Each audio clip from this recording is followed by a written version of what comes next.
Hey, what's going on, everyone? It's nighttime here in Beijing, and I think you can see me well enough. You can certainly hear me, and yes, I am walking my dog.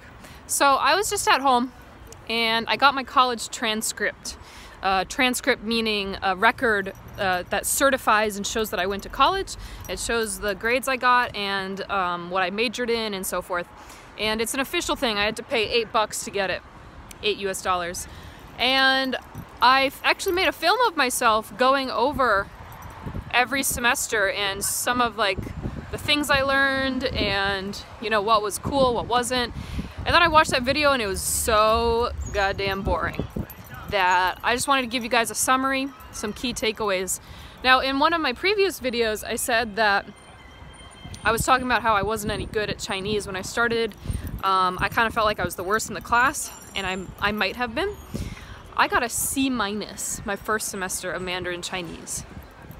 Second semester, C+. Third semester, B-. And man, I remember when I started off, I had no confidence. I had no confidence at all. And that's all right. I spent a lot of time sitting on my bed writing characters in notebooks. A lot of time. And you can see it in the grades. The next year, sophomore year, I come back, A-. And the rest is history. After that, I study abroad and then shit gets real. And it's important to do well in class. It's important to do well in school, insofar as you're in school to learn stuff. And like you learn stuff. You wanna. Hold on, this guy's yelling at his dog. It's really distracting me. Yeah, I mean, you want to do well in school, but it's not the be-all, end-all. And I know that's so obvious, but like, if there's any student out there watching this, don't worry about it, man. Like, what matters more is if you stick with it. And like, to think that my grades mattered is laughable, because I know all that stuff now. Like, all the stuff that took me a while to learn, I know it now. And no big deal, I came around. So yeah, I just wanted to reiterate that lesson. And just some other stuff about having gone to this college. I went to Middlebury College. It was a good school. They valued education very much.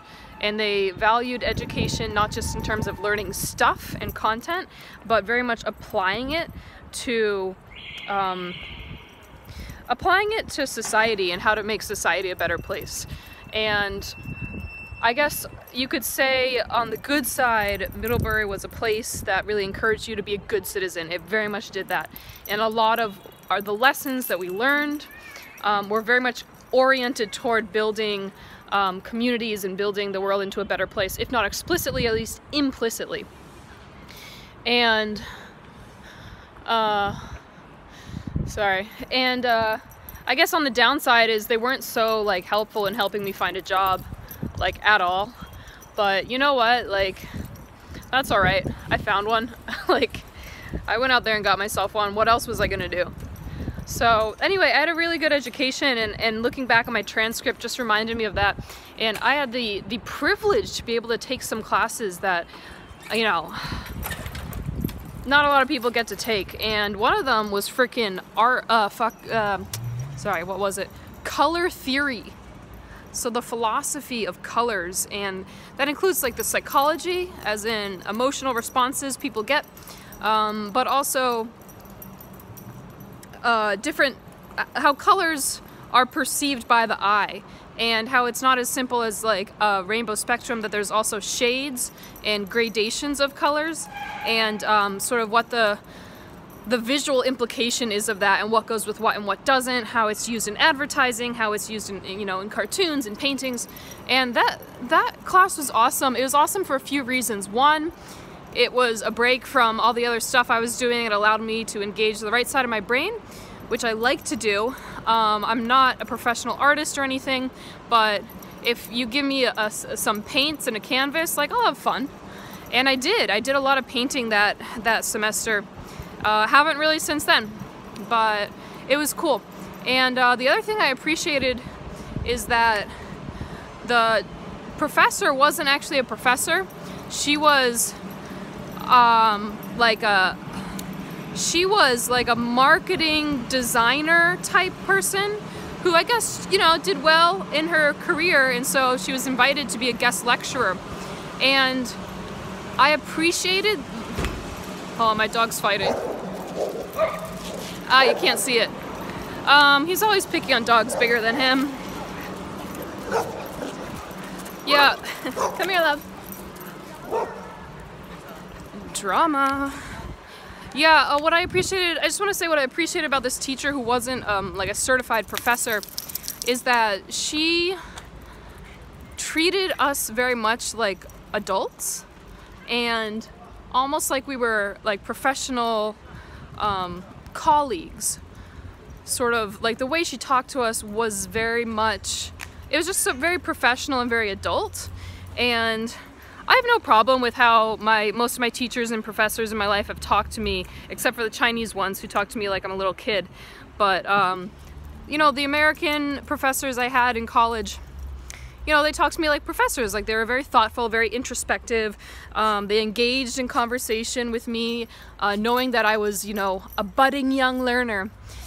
And what was different was that this lecturer was like a professional marketer, and so the way she talked to us was as if we were also already grown up and working, and just engaged with us kind of, you know, kind of more on that professional level. And I wouldn't have wanted that in all my teachers, but it was good to be treated like an adult sometimes, and so I liked that out of her. That was a good break from feeling like, you know, like sometimes being the young budding learner is sometimes like, give me a break, like it can be a little much.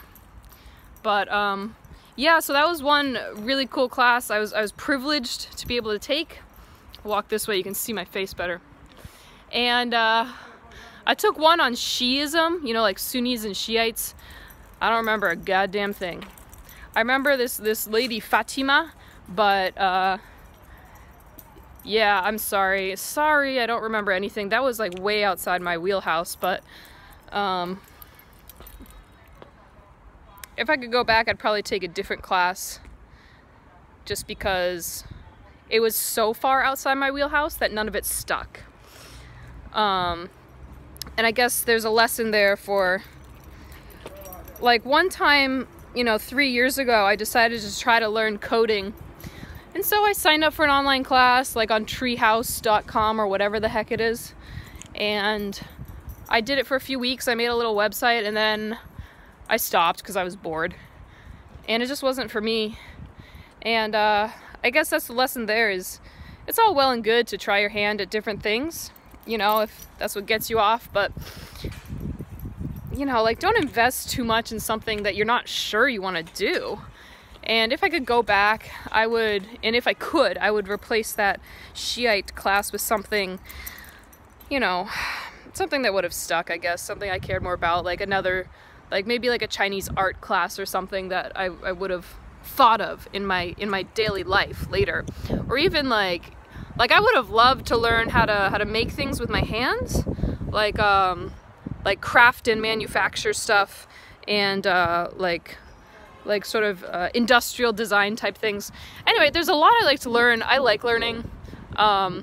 Like, I'm keen to learn another language in this life, and I have a feeling lately that I'm into sign language. I've been thinking that for a while, and then someone on Peepith recommended this podcast to me. I listened to it. It was about sign language, so then I started taking sign language on YouTube, and I was like, this is sweet. It's not as hard as Chinese was.